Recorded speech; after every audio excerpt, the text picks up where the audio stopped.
Hello viewers, আসসালামু আলাইকুম। এই লেসুর কারণে আমাদের ঘরে একটা অঘটন ঘটছে, তাই ভাবলাম আপনাদের সবরে সাবধান করিয়া দেই। এই জন্য আমি আজকে এই ভিডিওটা বানাইলাম। কালকে আমাদের ঘরে বহুত বড় একটা ঘটনা ঘটছে।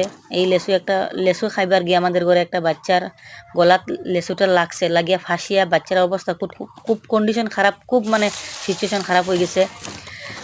কালকে আমি ভিডিও বানাইছি না, কারণ ভিডিও বানাইতে কি মানুষের জান বাঁচানি ফরজ, ভিডিও বানানি ফরজ না। সেই জন্য আমি কালকে ভিডিওটা বানাইলাম না, ভাবলাম আজকে একটা ভিডিও বানাইয়া এই লেসুটা দিয়ে ভিডিও বানাইয়া আপনাদের সবরে সাবধান করিয়া দেই, সচেতন করিয়া দেই, যাতে আমাদের ঘরে যে ঘটনা ঘটছে এই ঘটনা যাতে আর কেউ ঘর না ঘটে।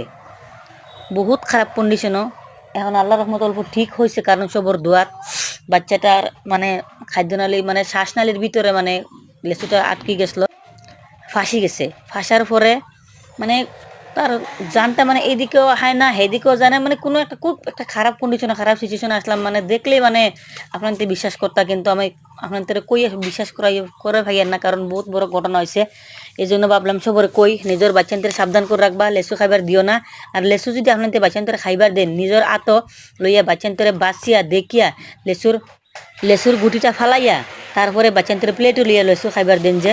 কারণ আমার ঘরে যে ঘটনা ঘটছে এই ঘটনার সাথে সবার ঘরে না ঘটক, কেউ মার বুক খালি না হোক, বাপুর বুক খালি না হোক একটা লেসুর কারণে।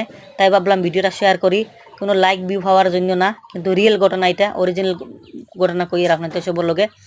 ভিডিওটা যদি ভালো লাগে লাইক কমেন্ট শেয়ার করবা, আর অন্য দুজনকে সাবধান করবা।